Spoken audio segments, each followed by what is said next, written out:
Olá, sejam muito bem-vindos para mais um programa Culturando. Eu sou Rosa Familiar e você está na InforTV 106.3 FM. E hoje estou aqui em estúdio com o André Oliveira, Um Amor para a Vida, o seu novo livro que vai ser apresentado já no próximo sábado. O André tem mais um romance para nos oferecer e desta vez um romance que promete muita curiosidade, pelo menos de minha parte, para descobrir aqui em estúdio. Vamos conversar um bocadinho com o André. Olá André, bem-vindo ao Culturando, mais uma vez. Olá, boa noite. Obrigado pelo convite. Como é que tem corrido estas lides literárias? Então, tem sido uma aventura e estamos agora nesta fase de promoção para o lançamento que vai ser no sábado e tem sido fantástico. Sábado, que está já aí. Exatamente. Dia 1, um dia feriado, as pessoas Exatamente. podem muito bem preparar-se durante o dia e à noitinha, 9 horas. 9 horas, às 21 horas, lá no Centro Cultural de Mineiros de Poiares.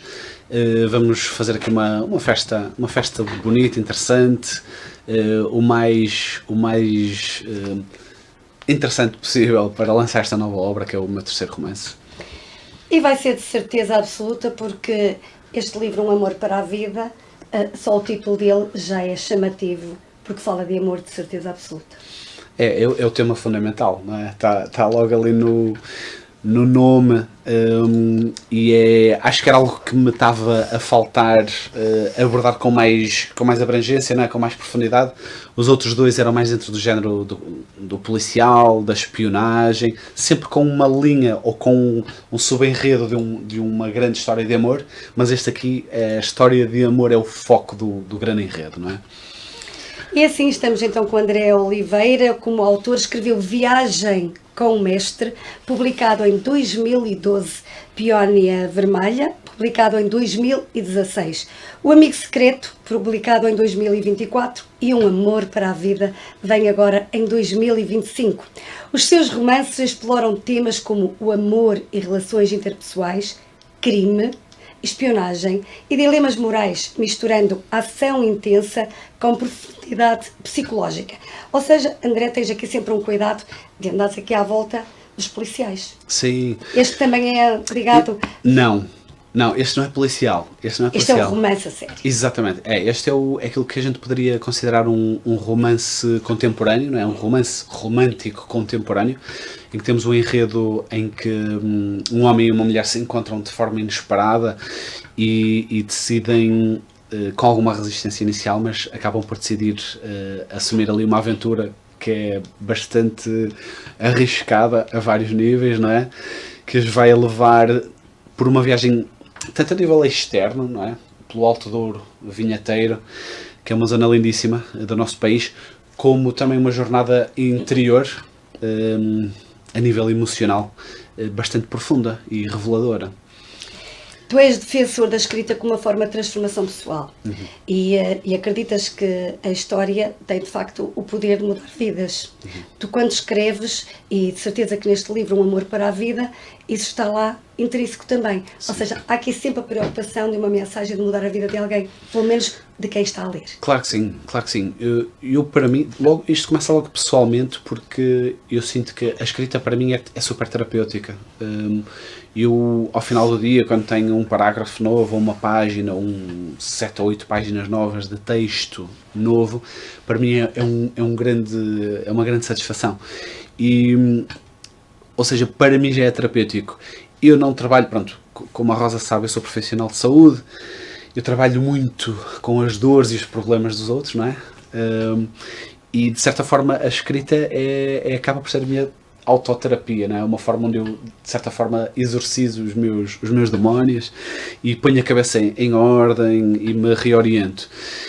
E acaba por ser um bocado por aí, porque eu não utilizo casos reais de ninguém, obviamente, dos casos que tenho em clínica, mas utilizo muito essa inspiração de histórias às vezes abismais que as pessoas me contam, altamente traumáticas, grandes desafios superados, etc., para me inspirar a escrever. E então acaba por ser uma forma de expressar este lado criativo, esta vontade que eu tenho de criar histórias e de contar histórias e de comunicar, tentando chegar às pessoas o melhor possível, o mais possível, e eventualmente mudar algo para melhor na vida da pessoa. Isso é ótimo. E já são vários livros, e depois do Amigo Secreto vem Um Amor para a Vida. Nós não podemos ligar o amor secreto para este novo amor. São amores diferentes. São amores diferentes. São amores diferentes e, de facto, é uma literatura que te vai surgindo e te vais inovando naquilo que escreves. Os livros anteriores são um caminho. Sim. Será sim. que já chegaste àquele estilo que tu queres adotar? Olha, então, isso é uma boa pergunta, porque a resposta é um não decisivo. Porquê? Porque Estamos em constante evolução e transformação e expansão. Só por uma razão, porque assim, realmente há autores que começam a publicar dentro de um género, um estilo muito concreto e ficam ali a vida toda, não é? E alguns publicam 3 ou 4 romances, outros publicam 30 romances, sempre numa linha muito clara e muito deles, não é? Um género muito específico. Eu comecei dentro de um género mais, como falámos há pouco, da espionagem, o policial, o thriller, não é? E aqui neste terceiro romance senti uma necessidade, isto surgiu muito naturalmente, mas senti esta necessidade de explorar algo que ainda não tinha feito até ao momento. Eu comecei a escrever este livro há cerca de 2 anos e meio, e ele foi evoluindo, não é? Ele foi ganhando vida, mas a ideia, o próprio nome, como a base do enredo, os personagens, os protagonistas, surgiram-me logo de forma muito clara desde o início. Dei-lhes um bocadinho de mim e eles depois foram ganhando vida. E foi interessante porque eu senti a necessidade de contar uma história diferente. No entanto, o que é engraçado é que realmente ao longo deste processo, e acho que já falámos disso noutra entrevista, eu tenho lá uma pasta no meu computador com algumas dezenas de outras pastas com muitas ideias, e grande parte delas estão dentro do género do policial, do thriller, de espionagem, outros mais dentro deste género, e depois temos mais 2 ou 3 géneros que eu gostaria de explorar um dia, não é? Quando tiver tempo. Eu neste momento precisava que o dia tivesse 72 horas para conseguir pôr tudo em prática, mas nesse sentido não me sinto minimamente preso a qualquer género ou estilo. Sinto sim que estou a encontrar o meu estilo de escrita, a minha forma. Não sei se isto é justo dizer, mas acho que um leitor que me comece a ler agora vai começando a perceber que, ok, isto tem algo de André no estilo, na forma de escrever, sem dúvida. Agora, o género literário em si não me prende minimamente a qualquer um e continuarei a explorar, sendo que o policial e a espionagem é a minha casa, não é?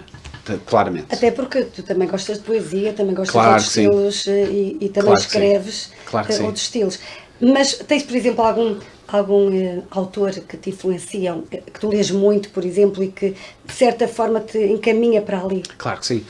És então, muito influenciado por aquilo que lês. Claro que sim. Eu tenho 3 áreas que me inspiram imenso para aquilo que eu escrevo, que é a literatura em si, uma série de autores. Para mim é muito difícil escolher só um, mas há sempre vários autores de referência. O cinema em si e a música, não é? Porque o cinema em si, um bom filme, normalmente conta-nos uma história e inspira-me sempre a querer contar essa história de uma forma melhor, à minha própria maneira, dentro de um certo estilo. A música só por si, estava agora a vir para cá e vinha a ouvir um álbum de Muse, que é a minha banda preferida, e é um álbum, talvez devem ter lançado há uns 10 anos, eventualmente, e eu vinha a ouvir, eu já não me lembrava de algumas dessas músicas, e vinha para cá e já vinha a elaborar um conjunto de ideias para eventualmente um novo romance, não é? Então isto surge muito assim. Inspirado também pela música. Muito. E depois temos autores de referência, por exemplo o Daniel Silva, não é? Que é americano, mas que tem ascendência portuguesa. Gosto muito de James Patterson. O autor que me levou a querer escrever foi o Dan Brown, não é? Com o Código da Vinci. E afirmo estes nomes com o próprio Stephen King, a Tammy Hogue, por aí fora. Fica um bocado difícil de escolher só um ou dois. Mas esses são aqueles grandes mestres que de alguma forma, e eu tenho os livros deles todos e revisito-os constantemente, porque acho que são os grandes mestres contemporâneos, não é? Depois temos os antigos, não é? Mas revisito-os assiduamente porque para mim são as grandes referências e inspiram-me imenso. E para quem nos escuta, como é que tu consegues escrever, trabalhar e ler? Então. As pessoas dizem que têm muita dificuldade em ter tempo para ler, não é? Sim, como é que se gera esse tempo? é por prioridades, não é? E escolhas. E nós temos que tomar decisões. E disciplina. Sim. E por acaso, ainda no outro dia estava a falar disso com a Analita dos Santos, que vai ser uma das oradoras convidadas de sábado, da apresentação do livro. E ela está totalmente dentro do mundo literário e ela lê imenso. E ela está-me sempre a dar a fazer sugestões de leitura, não é? E eu digo, calma, a lista já vai enorme. Sim, já vai assim. Porquê? Porque realmente, pronto, felizmente estou a trabalhar imenso a nível profissional, estou a estudar, estou a fazer licenciatura dentro da minha área também, estou a continuar estudos.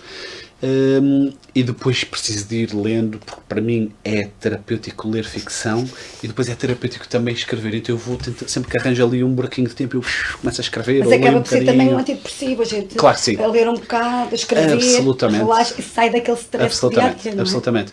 E por exemplo, antes de vir para cá, estava a falar com uma pessoa e a dizer: epá, estou neste momento a preparar um projeto de investigação que lá na licenciatura vamos ter que apresentar até ao final do ano, não é? Até ao final do ano letivo. E um projeto de investigação é uma coisa que toma tempo e que exige muita investigação, e que exige ler dezenas ou centenas de estudos científicos e depois preparar um projeto em si. E é engraçado porque realmente exige muito tempo, e as outras aulas também, mas eu vou buscar a minha sanidade mental de alguma forma à leitura de ficção e àquele momento em que de repente tiro uma horinha e trago tudo cá para fora e escrevo as minhas coisas. Então acaba por ser super saudável, super bom para mim. E encontro aí, neste momento, não é? Eventualmente, quando libertar um pouquinho a minha agenda, facilitarei muito mais a minha vida, mas para já vou tentando encontrar. A minha semana é de domingo a domingo, não é? Eu domingo paro um bocadinho, aprendo um bocadinho, admito, mas é para estudar e é para organizar a semana e para escrever, por isso... É, como eu te entendo, o domingo, normalmente eu também ao domingo preparo a semana toda e eu paro pouco ao domingo.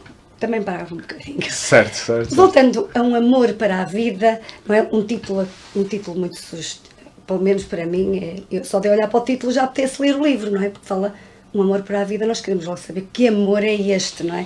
Sugere esperança, mais um livro que mergulha na dor ou na reconstrução. O que é que nós temos no fundo aí? É para ti uma forma de salvação? Ou é um risco nós pensarmos que o amor não é para a vida? Olha, isso é uma excelente pergunta. Porquê? Porque realmente há diferentes tipos de amor, não é? O amor com A maiúsculo não tem que ser só no sentido do amor romântico, não é? Se bem que este livro foca-se no amor romântico entre um homem e uma mulher, mas também na relação do amor maior, que é a relação da Anna Lilith, da protagonista feminina, com a sua mãe, e de alguma forma o que o Miguel Ângelo, o protagonista masculino, também tem que viver na sua própria jornada. E é de alguma forma um tema, e eu quis mesmo que este fosse o nome, o central, porque é o tema central. Foi um título escolhido com... Foi logo das primeiras coisas que surgiu, sem dúvida, quando eu comecei a pensar neste livro. Porquê? Porque de alguma forma todos nós, em alguma fase da nossa vida ou em algumas dimensões da nossa vida, nós procuramos um amor para a vida. Seja ele um amor na esfera romântica, não é? Com outra pessoa que nos acompanha ao longo da vida, com quem nós criamos um projeto, não é? Para a vida, onde encontremos algum tipo de realização romântica e amorosa, não é? Como pode ser, por exemplo, num projeto profissional, num projeto de paralelo, algo que nos faça viver com entusiasmo e viver uma vida com sentido, não é? Nós podemos dizer que dentro do livro temos aí o amor visto de várias formas. Sim. Eu explorei um bocadinho também diferentes tipos de amor, chamamos-lhe assim. Vamos a um romance em que fala o amor entre um homem e uma mulher. Não é temos tudo, mais. não é, temos mais. Porque uma das dimensões centrais do enredo é realmente o relacionamento da nossa Ana com a mãe, que é um relacionamento traumático, não é? Que correu muito mal em certo momento da vida dela, e de alguma forma é uma procura de entender o amor com A maiúsculo. Eu gosto de lhe chamar amor com A maiúsculo porque às vezes nós confundimos amor com o conceito de amorzinho e de posse e de obsessão, não é? Às vezes por outra pessoa ou por alguma coisa. Aqui é num contexto mais abrangente. Se bem que sim, o tema central é uma relação de paixão entre duas pessoas que surge num contexto de aventura e de repente a coisa descamba de forma inesperada. Curiosidade. É um romance que começa com um homem em queda e uma mulher cheia de segredos. É inesperado este amor. O que é que te, no fundo, inspirou a juntar estas duas personagens que, à partida, nunca iriam apaixonar-se? Não é? Serão aqui feridas de amor que, no fundo, ao tentar curar, vão juntar as pessoas? Será que ele está fragilizado? Ela está fragilizada? Vem do fundo do frágil? Exatamente. É por aí, é por aí. Porquê? Nós Isto pode acontecer na vida real a qualquer um. Claro não é? que sim, claro que a sim. fragilidade leva-nos ao amor. Quantas vezes... Ou à descoberta. Exatamente, não é? E não quer dizer que seja sempre saudável e feliz, mas muitas vezes é também, não é? Às vezes é o facto de estarmos mais vulneráveis que nos permitimos a abrir a conhecer alguém ou a que alguém entre na nossa vida de alguma forma. Essa é só uma perspectiva, não estou a dizer que isto é o mais correto ou que é sempre assim. Mas, por exemplo, no título, o título é Um Amor para a Vida, e depois temos uma espécie de subtítulo, não é? Uma tagline que é: por vezes, grandes histórias de amor nascem das mentiras mais improváveis. Porque a base do enredo é esta, não é? Eu vou só revelar um pouquinho, posso? Posso começar? Então, basicamente, nós estamos aqui a falar do Miguel Ângelo, que é um homem que está no auge da carreira. Ele é um escritor best-seller português, não é? Mas que recebe a notícia de que o seu contrato profissional com a editora dele não será renovado. Então temos aqui uma personagem fragilizada já. Exatamente. Ficou... Um homem que de alguma forma está no auge da sua vida, porque ele tem 40 anos, é best-seller, é uma pessoa reconhecida, vive bem, não é? Consideravelmente bem, está a ter uma vida fácil e boa, chamemos-lhe assim, se bem que o passado dele não tenha sido propriamente fácil. Ele traz muita coisa do passado ali meio escondida ainda, e de repente ele vê-se com a primeira grande rejeição, ou grande negação, ou a primeira porta fechada na vida dele, não é? Que é a editora agente dele dizer-lhe: olha, não vamos renovar o teu contrato por esta e esta razão, que depois o leitor vai ver qual é. E ele tem um primeiro choque com a realidade, não é? De uma pessoa que estava assim a viver a vida boa, chamemos-lhe assim. E nesse momento ele depara-se com uma pessoa, que é a Ana Lilith, que lhe faz um convite inesperado, que é um convite de ir. Ela convida-o a ir com ela, passar um fim de semana a uma quinta maravilhosa no Alto Douro Vinheteiro, para comer bem, como nós sabemos que se come bem no Alto Douro Vinheteiro, cá no norte do país, pronto, pelo país inteiro, mas na generalidade. Mas no Alto Douro Vinheteiro a gente sabe que come bem e depois bebe bem, não é? O bom vinho do Douro, etc. E ele pensa: ok, acabei de apanhar a primeira chapada da realidade da minha vida. Porque ele, desde que começou a trabalhar, ele sempre foi uma pessoa de elite, da excelência, sempre esteve no topo, não é? Ele é uma pessoa que não está habituada, ele nunca tinha sido rejeitado. E no momento em que é rejeitado, recebe uma proposta, ainda por cima, pensa ele que é uma mulher super interessante, bonita, jovem, e o que é que poderia correr mal, não é? Mas tudo isto baseado numa premissa, numa pequena mentira, não é? E eu não vou dizer qual é, está bem? O leitor vai ter que descobrir. Era milagre se tu dissesse agora para isto é só o início do início do início, atenção. E pronto, eles acabam por embarcar nesta jornada para uma zona maravilhosa. Mas essa mentira é algo importante deste livro. É uma base do enredo que vai dar uma volta, que eu espero que surpreenda ao leitor. Quem nos está a ouvir vai pensar assim: bem, o André é o autor deste livro, é escritor, não é um best-seller. É a única coisa, não é? Será que é autobiográfico? Está ali o André ali a tentar revelar um bocadinho da vidinha dele que nós não sabemos, nós cá fora? Olha, eu adoro essa pergunta. Como dizia alguém no Facebook: estás a ficar famoso. Exatamente, também viste essa. Sou famoso na minha aldeia, costumo dizer. Então é assim, eu adoro essa pergunta por uma razão, porque assim, eu adorava que isto fosse autobiográfico. É que toda a gente faz essas... As pessoas Adorava. ligam muito os autores... É natural, ao é natural, romance. claro que sim. Quanto ao romance. Então. E eu costumo dizer, exatamente, eu costumo dizer que assim, é mentira o autor que diz que os seus protagonistas ou que o enredo não tem nada dele. Tem sempre. Acho que é mentira, não é? Tem sempre, nem que seja um bocadinho, ou o lado mais sombra, ou o lado mais luz, ou aquilo que ele quiser, mas terá sempre. Estes personagens têm sem dúvida muito de mim, e a história em si tem muito de mim. Eu acho que sim, nós temos que dar muito para conseguir escrever um livro, não é? Para conseguir chegar ao fim e publicá-lo, nós temos que dar muito, por isso fazê-lo de forma totalmente distante, eu não consigo conceber essa ideia de escrever um romance. Mas eu adoraria que isto fosse autobiográfico, porque seria sinal de que a minha vida era muito mais entusiasmante, era uma aventura e eu estava a viver num outro nível muito mais interessante. Eu adoro o que faço, atenção, enquanto profissional de saúde, adoro escrever e não me posso queixar de nada, mas a vida do Miguel Ângelo é muito mais interessante que a minha, atenção. Nunca se sabe se ela é projetada nesse livro, não salta do livro se eventualmente, não é? para o André. Ora, esperamos bem que sim, gostava muito. Fazendo aqui assim uma mini pausa, sábado vamos ter a apresentação deste livro, fala-nos um pouquinho, sábado quem é que vai apresentar este livro, o local, a hora, para que as pessoas comecem já lá em casa a agendar. Então, sábado nós vamos ter uma apresentação à minha maneira. O que é que eu gosto, só para explicar porque é que é à minha maneira? Porque eu normalmente, com todo respeito por todos os autores e todas as apresentações de livros, etc., mas às vezes as apresentações dos livros, etc., são um bocadinho aborrecidas. As pessoas vão, e se a gente reparar com atenção, as pessoas estão na plateia, estão a bocejar, estão assim meio tipo, pronto, ok.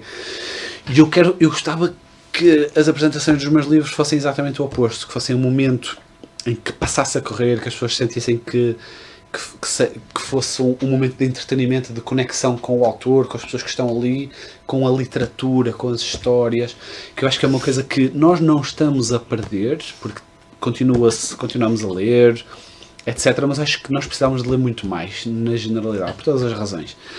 Eu acho que a literatura, sinceramente, na minha opinião, com todo o respeito por toda a gente, eu não quero aqui atacar ninguém em especial, mas a literatura deve ser celebrada e deve ser interessante, deve ser entusiasmante. Eu acho que os nossos adolescentes, as nossas crianças, os adultos, deviam olhar para os livros como algo de uau, olha, uma oportunidade para aprender algo, para me divertir, para me perder algumas horas, alguns dias enquanto estou a ler esta história. Para viajar, para viajar, exatamente. Por 15 ou 20 euros. Para relaxar. Exatamente, para relaxar, não é? Para sair um bocadinho às vezes da nossa própria neurose, não é? Da nossa cabeça, que está muito preocupada com coisas. Gastavam menos dinheiro no livrinho do que no psiquiatra. Exatamente, não é? Exatamente, em bons livros, não é? E é isso, que é por 15 ou por 20 euros, às vezes as pessoas têm horas ou dias de imersão numa história em que aprendem algo, vivem algo que nunca viveram, não é? Abrem horizontes. Então eu quero muito que no sábado, como aconteceu no ano passado, quando apresentei o Amigo Secreto, e como tinha acontecido no lançamento do Peónia Vermelha, do meu primeiro romance, acho que foram sempre... Eu sou suspeito para dizer, mas muito interessante. Eu acho que correram muito bem, não foram aborrecidas de todo, foi dinâmico com as pessoas, acho que as pessoas se divertiram e gostaram de ler também. E pronto, no sábado às 21 horas no Centro Cultural de Milheiro aos Paiares, vamos ter na Rua da Igreja Velha, lá mesmo no centro de Milheiro aos Paiares, vamos ter o lançamento do meu terceiro romance, vamos ter uma recepção lá no foyer, e depois vamos ter uma apresentação do trailer em vídeo do enredo do livro e do enredo do filme. Já está a projetar. Já está a projetar, vai ver. E vamos ter ali uma conversa super agradável com a Analita dos Santos, Analita Álvares dos Santos, que foi minha coordenadora editorial.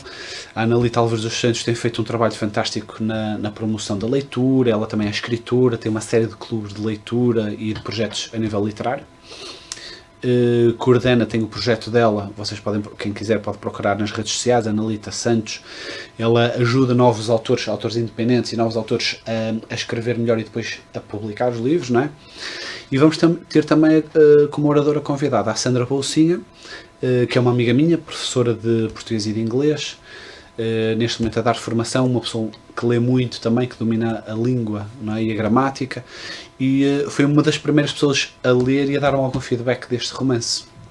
Então pronto, achei que fazia todo sentido ter estas duas pessoas que são muito especiais para mim, tê-las lá neste momento tão especial. E é importante também ouvirmos o feedback de quem sabe mesmo. Exatamente. Para perceber que estamos a comprar um bom livro, não é? Exatamente. Eu ia desafiar-te a leres um excerto. Certo. Até Vamos para lá. quem está lá em casa está curioso, mas que amor é este? Vamos ouvir um bocadinho então. O que é que nos vais oferecer? Podes dizer alguma coisa relacionada com essa parte que escolheste do livro? Então, ora bem, cá está. Eu vou ler um capítulo 25 para dar algo assim já mais para o meio do enredo, está bem? Que é curtinho.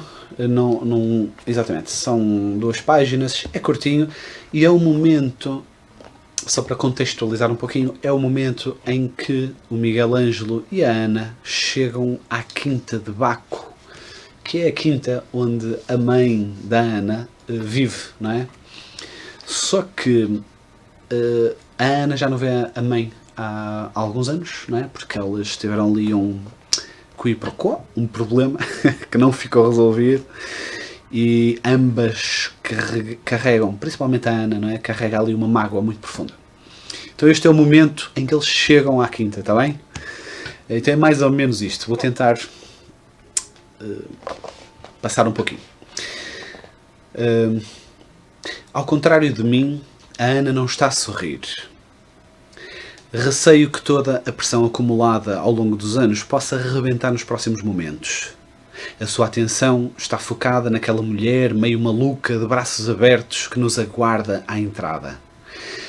Abro a minha porta e saio com calma do carro. Este é o momento delas. A Ana caminha de forma rígida em direção à mãe, as mãos fechadas em punho. Oh não, Ana, não faças isso, Ana, por favor. Aninhas, diz a mulher num tom histriónico, abraçando a filha que não via há anos. Fico a observar à distância. A Ana parece uma barra de ferro rígida por entre os braços da mãe. Não a abraça imediatamente, embora a senhora se esteja a esforçar por isso. Logo de seguida, afasta um pouco as mãos e aperta a mulher com força. Por fim, o abraço. Da distância a que estou, consigo perceber que estão a tremer, a soluçar, uma e a outra. Quando se afastam um pouco e se olham nos olhos, vejo que as suas faces estão lavadas em lágrimas. As duas. Isso é bom.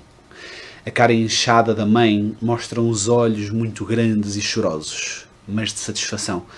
Aquelas lágrimas parecem-me de alegria genuína. A senhora afasta-se mais um pouco da Ana e segura-lhe com força nas mãos. Estás tão grande, Aninhas, diz, olhando-a de cima a baixo. A Ana acena com nervosismo e lágrimas a correr-lhe pela cara. Dá para sentir a torrente de emoções que lhe deve estar a percorrer o corpo neste momento. Mas não lhe sai nada da boca, não diz palavra à mãe. Os olhos grandes e meios alucinados da senhora viram-se na minha direção com um sorriso enternecedor e um gesto da mão diz-me para me aproximar. Ah, tu deves ser o escritor famoso e bonitão de que a Ana tanto me falou. A Ana falou-lhe assim tanto de mim? Sorrio. Chegou o momento de ser o homem da Ana. E desde ontem que se começava a tornar um papel fácil e natural para mim. Um papel que tinha vontade de interpretar na vida real. É verdade, sou eu, respondo, caminhando na sua direção.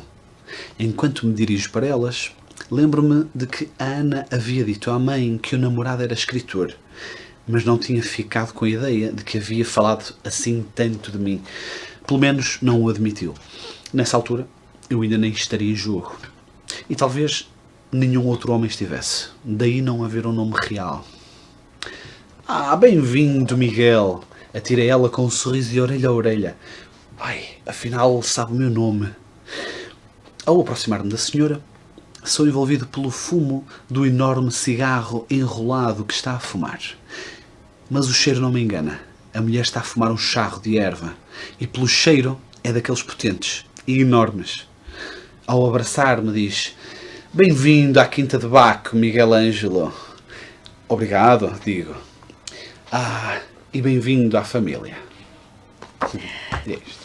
Aqui está um bocadinho da mentira. Exato, Tudo exato. começa assim, não é? Coitado, teve que fingir que... Teve que fingir. Pronto, aqui está um bocadinho da mentira, já temos aqui um bocadinho, não é? Exatamente. Se bem que ele estava todo entusiasmado, não é? Por algumas razões. Esse excerto leva-nos aqui a outra temática, que é a relação que a Ana tem, um bocadinho má com a mãe, não é? E que já não se viam há muito tempo. De que forma é que, no fundo, tu também quiseste abordar neste livro as relações familiares, não é? Sim. E neste caso, nós temos muitas vezes mães que não se entendem com os filhos, e os filhos estão afastados. Exatamente. Anos e anos, não é? Exatamente. Às vezes são velhinhos quando se voltam a ver. Olha, eu acho que Tinhas acho que pensado uma temática... nisso quando escreveste o livro? Já tinhas pensado em colocar essa temática também? Sim, sim. Eu acho que é uma temática que é tão importante, não é? Tem mais uma vez a ver com esta questão do amor com A maiúsculo, que é o amor entre... E aqui está outro tipo de amor? Exatamente, não é? Entre pais e filhos, entre mães e filhos, não é? Que tantas vezes é a relação, ou uma das relações mais problemáticas, não é, que nós temos. Às vezes as dificuldades de geração, todo o tipo de acúmulo de traumas e questões emocionais que não ficam bem resolvidas, não é? E que a partir de certa altura se vão tornando insuportáveis, não é? De gerir, e as pessoas vão acabando por se afastar. Ou chegam a um ponto em que há realmente ali um confronto muito intenso e acabam por se afastar. Porque todos cometemos erros, não é? Tanto os nossos pais como nós, enquanto filhos, nós cometemos erros, e é importante sermos capazes de alguma forma, os trazer para fora e tentar de alguma forma trazer luz e curá-los e transcendê-los.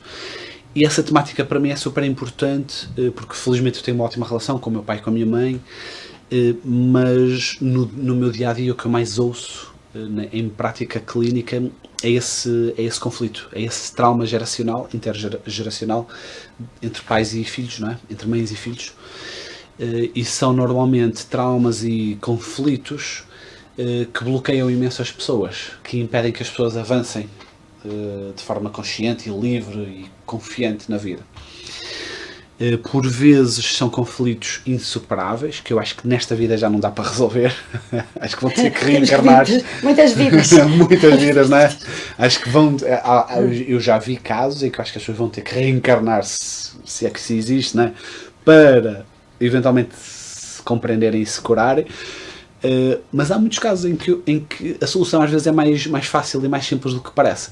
E então eu adoro esta temática, e então sim, é um dos subtemas, mas super importante no enredo geral, macrocósmico desta história. E então sim. E usas aqui também as duas personagens para se ajudarem uma à outra. Exatamente, é isso. O Miguel Ângelo, ele é o nosso ponto de vista ao longo da história, mas já me disseram, e eu realmente tentei que o leitor conhecesse ou ficasse com um conhecimento mais profundo, se é que isso é possível, mas mais profundo da própria Ana Lilith, do que até do próprio Miguel Ângelo. Embora eu acho que o Miguel Ângelo, através do seu diálogo interno, nos mostra muito de si, das suas vulnerabilidades, dos seus conflitos internos, das suas indecisões, não é? Que ele também as tem. Mas eu queria muito que o leitor se perdesse na história da Ana Lilith, e tem-me dado esse feedback, então fico muito contente por isso, porque eu acho que as pessoas ficam a conhecer muito bem esta mulher. Já aconteceu, porque certamente já algumas pessoas leram o livro, de dizerem que se identificaram. Claro que sim. Tive algumas pessoas. Além disso, eu já tive algumas dezenas de pessoas a quem fiz chegar o livro, outras pessoas compraram diretamente, etc., na Amazon, etc., e tive meia dúzia de pessoas que me disseram que leram o livro em 2 horas e meia, em 4 horas, que não conseguiram parar, etc. E eu fico mesmo muito contente. Porquê? Porque é a sensação de que estou a conseguir de alguma forma fazer aquilo que quero. Sim, já a Peónia também foi um livro que se lia assim. Eu acho que o Amigo Secreto também funcionou muito por aí. Mas até mais a Peónia. Eventualmente, eu acho que sim.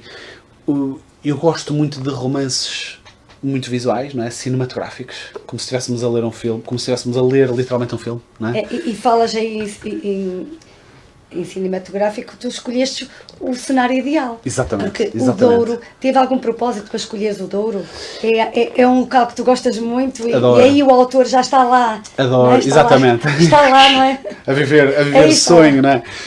Então, é uma zona do país que eu adoro. Nós temos um país pequenino. E aproveita e mas também lindíssimo. explica-nos porque é que está lá o vinho. Exatamente. Eu sei que o vinho entra nesse romance. Então, o vinho é uma espécie de terceiro ou quarto protagonista também, né, um dos personagens. Há várias razões para isso, porque o Alto Douro vinheteiro, né, é uma das zonas de produção dos melhores vinhos do mundo. É o meu vinho preferido, o Douro, um bom Douro é o meu vinho preferido. Eu faço uma referência a um vinho específico aqui ao longo do livro, que é o meu vinho preferido, eu não vou dizer qual é, vou deixar a curiosidade aí. E porque o Alto Douro é lindíssimo, é uma zona lindíssima do nosso país e do planeta, na realidade. Eu ainda não viajei tanto como gostaria de ter viajado, eu adoro viajar, já viajei um bocado, não tanto como gostaria, mas quando vou ao Alto Douro vinheteiro, principalmente na região próxima ao rio, é um sítio, é uma região onde me sinto em casa. E depois, como bom apreciador de vinhos, acho que pensei, ok, estas personagens começaram a vir, acho que fazia todo sentido pegar aqui em alguns dos elementos que eu acho mais interessantes na vida, não é? Tanto a beleza natural do Douro como o seu néctar divino, que é o vinho Douro, não é? Do Douro. Usaste cenários que tu conheces. Claro, de passagem Chegaste também. a escrever alguma coisa num desses sítios? Não. Eu admito que não o fiz, se bem que das vezes que fui por lá passando, foi quando me começou a surgir a história, realmente.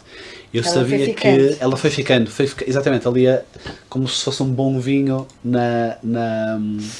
está-me a faltar o termo, como é que se chama os sítios onde eles guardam o vinho? Na garrafeira. Para amadurecer, não é? Sim, e foi ficando.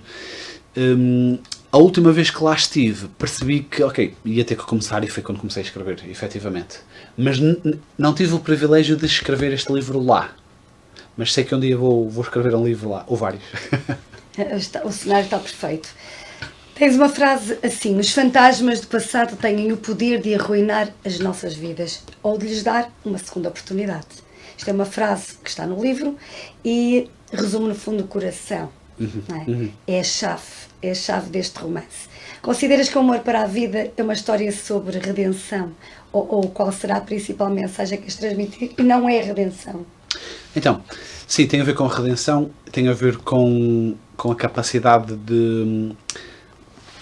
Falta-me o termo, que é a decisão de querermos avançar com a nossa vida. E transmutar as coisas. E transmutação, exatamente. Ou seja, o perdoar esses conflitos, esses fantasmas do passado que todos temos, de alguma forma, uns mais do que outros, mas que quanto mais agarrados a eles ficarmos, mais presos estaremos, de alguma forma. Então este livro é muito isso, porque tanto o Miguel como a Ana, os protagonistas desta história, a certa altura terão, e eu não digo se eles foram capazes ou não de o fazer, mas eles terão de se libertar, de curar, de sanar, de alguma forma, alguns desses fantasmas, para se poderem abrir à possibilidade de um futuro mais brilhante e de viverem uma vida com mais sentido, porque ambos estão bem na vida, relativamente bem, atenção, mas ambos sentem-se de alguma forma presos e estagnados, e eu acho que é uma sensação que todos nós existe muito na vida real, sentimos, não é? Na vida nós real. Precisamos mesmo de transmutar muita coisa que está ali. Exatamente, que está ali preso. Que vem do ontem, do mês passado, do ano passado, de há 2 anos, de há 20 anos. Exatamente, muitas vezes há 20 anos, nós já nem sabemos bem de onde é que vem, às vezes. É, mas aquilo está ali. Está ali. E mantém-nos as gavetas, exatamente. Onde estão os esqueletos e os fantasmas e os nossos demónios, não é? Então, de alguma forma, enquanto nós não somos capazes de os enfrentar, olhos nos olhos, e de alguma forma lhes limpar o pó e até os integrar na nossa vida e celebrar com eles, nós vamos ficar sempre ali presos com medo, não é? De seguir de alguma forma livremente. E este livro é muito sobre isso, é a capacidade de nós olharmos para os nossos traumas, para as nossas dores mais profundas, para os nossos medos e os transcendermos e vivermos muito melhor, não é? E sermos muito mais livres e felizes. E esquecermos que isto já é passado. Exatamente, e agradecer, era isso que eu queria chegar, desculpa, que é, porque os nossos fantasmas, os nossos demónios, estes traumas podem ser a maior prisão, mas podem ser a maior liberdade também. Porque são os maiores traumas e são as maiores dores do passado que, se nós soubermos utilizar conscientemente, se tornam os nossos superpoderes, entre aspas. Ok? Vou dar algum exemplo que não tem nada a ver com o livro.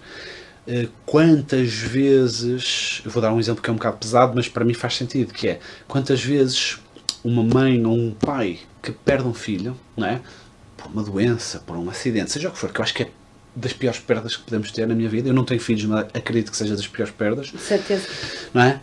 Quantas vezes esse trauma ou esse problema bloqueia as pessoas e as pessoas ficam completamente estagnados e com toda a razão para estar. Deixam de viver, Deixam de viver, porque a dor é demasiada.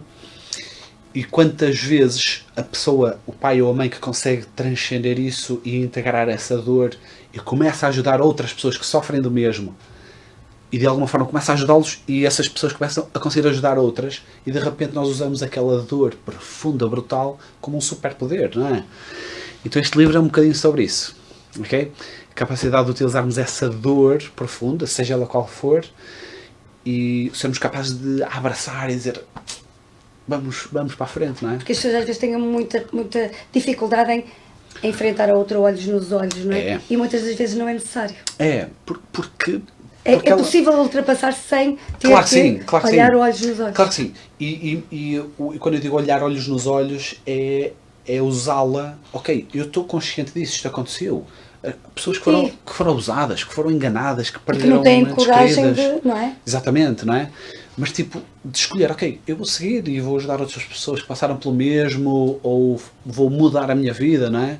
O que significa que este romance também tem aqui esta carga emocional muito grande e que leva as pessoas a também pensarem que as emoções nos dias de hoje estão faladas e cada vez mais, dos mais pequeninos aos mais graúdos, é importante. Claro que sim. E estarmos conscientes delas e percebermos que elas existem, mas utilizá-las de forma consciente a nosso favor.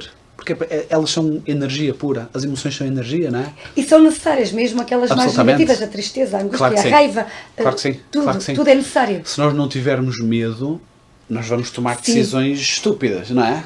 O medo tem uma função.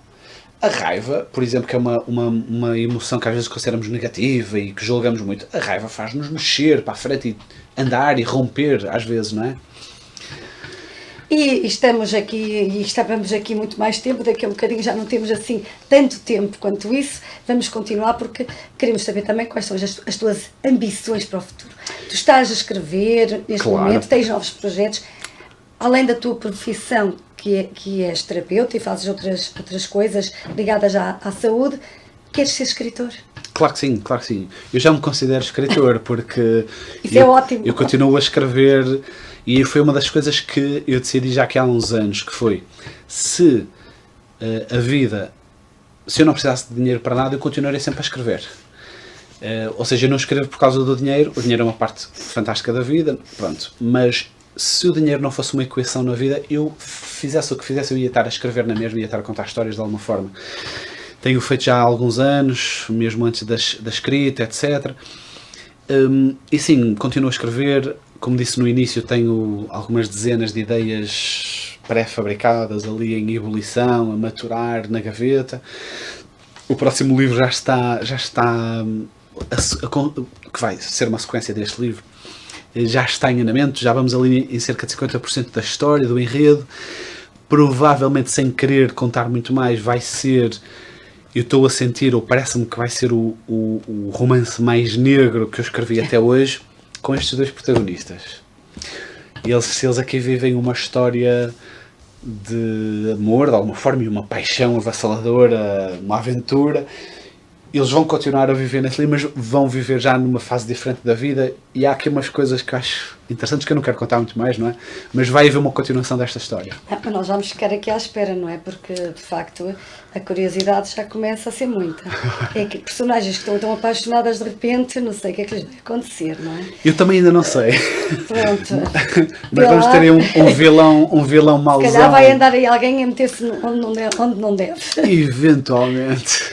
Falando um bocadinho, para relembrar novamente, dia 1, sábado, 1 de novembro, exatamente. Voltar a lembrar o dia, a hora, o local, convida as pessoas. Então, dia 1 de novembro, este sábado, que está já a chegar, às 21 horas, no Centro Cultural de Milhares de Paiares, na Rua da Igreja Velha, o auditório no Centro Comercial Dr. Crespim, lá mesmo no Centro de Milhares de Paiares. Vamos apresentar um amor para a vida. o meu terceiro romance, às 21 horas, e está toda a gente convidada, obviamente. E quem não puder estar por motivos pessoais, como é que pode ter este livro? Redes sociais, editora, tudo? É isso, então. As minhas redes sociais podem encontrar-me no Facebook, no Instagram, procurando por André de Oliveira Autor, tudo junto, André de Oliveira Autor. Lá encontrarão, eventualmente se pesquisarem no Google também, podem pesquisar pelo próprio nome, Um Amor para a Vida, André de Oliveira, e o Google dá-nos logo ali uma resposta. O livro, neste momento, pode ser adquirido diretamente comigo através das redes sociais, por isso podem seguir e enviar-me mensagem, eu faço chegar via CTT. Podem comprar o seu exemplar via Amazon, fazer a encomenda online, está bem?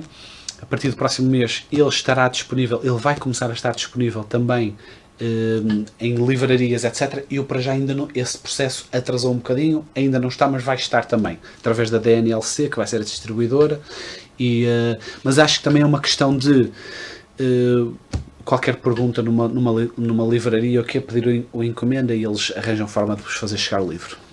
E em relação a essa capa, foi uma escolha tua, tu colocares esse amor com essas duas mãozinhas, ou já há aí algo mais? Então, esta imagem, o design de capa, que tem uma série de trabalhos aqui, não é?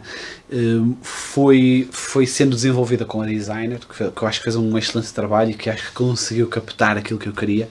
Eu dei-lhe a orientação, ela deu-me 3 opções e realmente ali à terceira ou quarta ela conseguiu captar isto e ficou. Isto são imagens que de origem eu sugeri, não é? A ideia, não é? E ela conseguiu criar uma capa que eu acho que capta a essência do enredo, da história. E agora vai aqui uma pergunta que eu acho muito interessante mesmo. Quando é que vamos ter esta apresentação? Porque isto já surgiu também no teu Facebook, porque eu vou-te seguindo, não é? Uhum. Uma apresentação no local da história. Então, vai acontecer. Precisas de um autocarro para levar as pessoas todas para Exato. Eu acho que vai ser uma excursão para lá, não é? Então, isso é que era, não é? Então, com o vinho. Exatamente. Têm que ler o livro para saberem que vinho é, não é? Exatamente. Isso é que era espetacular. Isso já foi falado efetivamente com uma pessoa que... Alguém leu o livro. Exatamente. E estava a imaginar-se naquele sítio. Exatamente. E, então, ok, há várias questões aqui. Tenho-me dado esse feedback, que é, este livro lê-se com calma como se deve saborear um bom vinho, não é?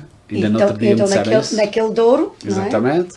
Não é? Mas tem efetivamente uma pessoa da zona, não vou dizer pormenores, que realmente já me sugeriu essa possibilidade. E eu acho uma ideia fantástica, assim, totalmente disponível para fazermos isso. E acho que deves pensar, porque Sim. era fantástico. Faz todo sentido. É fantástico. E por fim, porque estamos na reta final, eu quero que tu termines também com uma leitura do livro. Se tivesses de descrever este livro em apenas 3 palavras, aquelas que no fundo resumem o que te vai na alma sobre este romance, quais seriam? Então, rápido, intenso e apaixonante. Rápido, intenso e apaixonante, por isso, sábado dia 1, não faltem, Por favor. porque de facto... Por amor. É por amor, isto é mesmo por muito amor. Agradecimentos, despedidas que tu queiras fazer, também algum feedback que tenhas tido do teu livro, queiras deixar uma mensagem lá para casa para quem já leu, convidar outros a ler, convidar também para sábado, aquela câmara é tua. Então, Um Amor para a Vida, um livro que eu acho que é rápido, intenso e apaixonante. O feedback que me têm dado é que ele lê-se rápido, lê-se bem e é viciante do início ao fim. Eu fico mesmo contente porque esse é o meu intuito ao escrever um romance deste género. Eu gosto de ler livros que sejam muito visuais, que me deem a sensação de que estou a ver um filme, e Um Amor para a Vida é isso, e de alguma forma leva-nos a essas dimensões, né, mais profundas, mais emocionais que estivemos a falar agora. Vamos apresentá-lo neste sábado, dia 1 de novembro, pelas 21 horas, no Centro Cultural de Milheirós de Paiares, lá mesmo no centro de Milheirós de Paiares. Eu acho que é uma aventura que qualquer pessoa que goste de uma boa história, de um pouquinho de entretenimento e de conhecer um pouquinho mais desta zona maravilhosa que é o Alto Douro Vinheteiro, vai adorar ler. Tenho-me dado esse feedback. Há pessoas que leram em 2 horas e meia, 4 horas, eu não sei como é que é possível. Pessoas que leram num dia ou 2, o que eu acho maravilhoso, e acho que está a funcionar muito bem. Podem-me tentar seguir nas redes sociais, André de Oliveira Autor, eu hei de lá estar, e espero que gostem, está bem? E agora? E André, e diz-me uma coisa, acreditas, e podes deixar aqui no ar, vamos lá encontrar aí alguém para tornar os teus livros num filme? Isso. Porque Portugal precisa também de cinema. Claro, claro. Cinema baseado em filmes de autores portugueses, autores contemporâneos, recentes, jovens. Não é só ir buscar aqueles livros mais antigos. Claro, claro, não é? E pegar em quem produz, quem cria literatura contemporânea. É só ir até ao Alto Douro e fazer lá o filme. Exatamente. Já tem lá o cenário Nós pronto. começamos, o livro começa ali no Porto, naquela cidade maravilhosa, e depois vai logo para o Alto Douro. Até podem ir fazer a as subida imagens do Douro. Exatamente, exatamente. E as imagens são maravilhosas. É muito simples. Eu acho, quer dizer, é muito simples. Eu adoro cinema, como disse há pouco, e um dos meus sonhos é ver isto em cinema, é ver o Amigo Secreto em cinema, o Peónia Vermelha, e eu acho que eles têm muito de cinematográfico. Tenho preferência por uma produção entre o Steven Spielberg e o Christopher Nolan, que são os meus realizadores preferidos, os meus produtores e escritores favoritos no cinema, por isso fica aqui a deixa para os senhores, para os mestres. Faz chegar lá o vídeo para eles Exatamente. verem, para eles ouvirem, para virem buscar o livro, para lerem, porque nós queremos aqui o cinema em Portugal também a ganhar floresça, né? E cresça, claro que sim. Claro. Também, nós temos potencial. E temos bons escritores. Temos, sim. E bons realizadores e grandes atores. Só que é um mercado pequeno e há pouco financiamento. Pronto. Há pouco dinheiro para a cultura. Há pouco dinheiro Também temos que deixar geral. aqui no ar. Precisamos de mais dinheiro para a cultura. Dá muito jeito. Valorizar mais. Valorizar aquilo que é fundamental. André, obrigada por este bocadinho. Desejo muito sucesso e que sábado seja também. Mais uma vez, casa cheia, com muita família, muitos amigos, toda a gente lá e lá estaremos também, culturando para gravar um momento. Boa. Que este livro consiga chegar ao Alto Douro Vinheteiro. Esperamos ver que sim. Aliás, já por lá anda, o livro em si já anda. E que corra o mundo por aí. Vamos fechar o programa contigo a ler. Eu aproveito e despeço-me também de mais um Culturando, não é? Prometo voltar com mais escritores, com mais cultura, com mais livros, mas não se esqueça, procure o André Oliveira nas redes sociais, aproveite e leia este livro, sábado, dia 1, às 21, apareça em Milheiros de Poiares, no Centro Cultural, venha também conhecer este escritor, se ainda não conhece, e leia, porque ler é fantástico e faz muito, muito bem, é uma grande viagem, sem sair de casa, sentadinho no sofá, e este é um excelente romance, um amor para a vida. Fique com o André. Capítulo 4. A única coisa mais sensual do que observar os lábios da Ana Lilith a sorver o vinho é vê-la saborear a minha carne, assada. Com a boca cheia murmura sons de prazer, desfiando memórias da noite da sua festa de final de curso. A sobriedade não era minha companheira naquela noite, confessa com um sorriso tímido. Porquê? Estava bêbada? Pergunto entre curioso e provocador. Não, era uma celebração. Excessos, sabe como é? Responde com um gesto despreocupado. Observo-a. O contraste entre a sua elegância natural e a barbaridade daquelas confissões. É um enigma. Uma mistura de doçura e ferocidade. A dança transformou-se numa loucura. Rituais de passagem, sabe? Pois, álcool a mais, beijos em desconhecidos, flirts com o barman por bebidas grátis, lanço num tom meio brincalhão, meio sério. Ela cora levemente um rubor que a torna ainda mais encantadora. Observo-lhe a boca pequena enquanto bebe. Pele de porcelana, olhos grandes de um verde claro e cabelo liso castanho pelos ombros. Peito pequeno, mas proeminente e firme. Dá para encher as mãos como eu gosto. Abdômen liso, fino, com anca ligeiramente pronunciada. Corpo de guitarra onde me apetece fazer música de diversos géneros. O tom muda na conversa e o passado sombrio surge nas suas palavras. recebi um telefonema da minha mãe naquela noite. Os detalhes que se seguem são pesados, marcados pela dor. Ela era toxicodependente. Já não a vejo há uns 15 anos. 15 anos? Sim, foi na noite do meu 12º aniversário. Filha de uma mãe disfuncional. Não gosto disso. Aquilo era uma sexta-feira, continua ela, e estava ansiosa por chegar a casa, depois da escola. Queria ver se ela se tinha lembrado do meu aniversário. Era comum esquecer-se das coisas importantes, mas a esperança nunca desaparecia. Quando cheguei, a porta estava trancada. Não tinha chave. Fui ter com a minha tia, que vivia lá ao lado, e fiquei a dormir com ela até ao dia seguinte. Conta-me, pousando o garfo no prato como se tivesse perdido a fome. Mas a sua mãe costuma desaparecer assim, sem dizer nada? Explica-me que sim. Não era a primeira vez que ela desaparecia por uns dias, mas acabava sempre por voltar. No dia seguinte voltámos com a polícia e quando os bombeiros arrombaram a porta, vi que me tinha deixado uma carta. Dou por mim a ouvi-la com os braços cruzados, boquiaberto. E o que dizia a carta? Novo namorado. Promessa de uma vida livre com um espanhol numa comunidade hippie no sul de Itália. Amor e uma cabana. Dizia que ainda era demasiado jovem para estar presa e que tinha um espírito livre e selvagem que precisava de novas aventuras, de se sentir viva. E não pensou nisso quando engravidou de si. Ana suspira.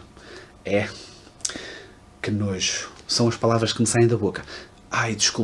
Desculpa, Ana, não quis ser. Ela acena com a cabeça, compreensiva. Foi o que pensei na altura. Fiquei-lhe com um ódio indescritível durante anos. Mas foi por isso que me tornei médica. Queria ajudar a tratar pessoas com problemas psicológicos, alcoólicos e toxicodependentes, como ela. A Ana explica-me que foi precisamente essa dor do abandono que a fez tornar-se responsável, adulta precoce e seguir medicina. Decidira usar o seu tempo, conhecimentos e energia tentando evitar que estas coisas acontecessem a outras crianças. De alguma forma, esta miúda pegou na sua dor e transformou-a em poder pessoal. Mas ela manteve contacto de alguma forma? Pergunto. Não. Não? Como assim? Quer dizer, procurou-me no Facebook, passado alguns anos. E conseguiu falar com ela? Fui tentando, mas era difícil, entende? Porquê difícil? O discurso incoerente, a criação de realidades paralelas, as mentiras e a incapacidade de lidar com a realidade não permitiam conversas verdadeiras. Eu não estava capaz de aturar depois do que tinha feito. Exatamente. E como lidou com isso na altura, Ana? Olha, fiz as pazes comigo mesma. Deixei de a culpar pela minha dor e segui em frente. Bebo um gole de vinho. Boa. É a única palavra que lhe consigo dizer. Ela sorri melancólica. Fiquei a viver com a minha tia, que também era uma pessoa mais ou menos traumatizada.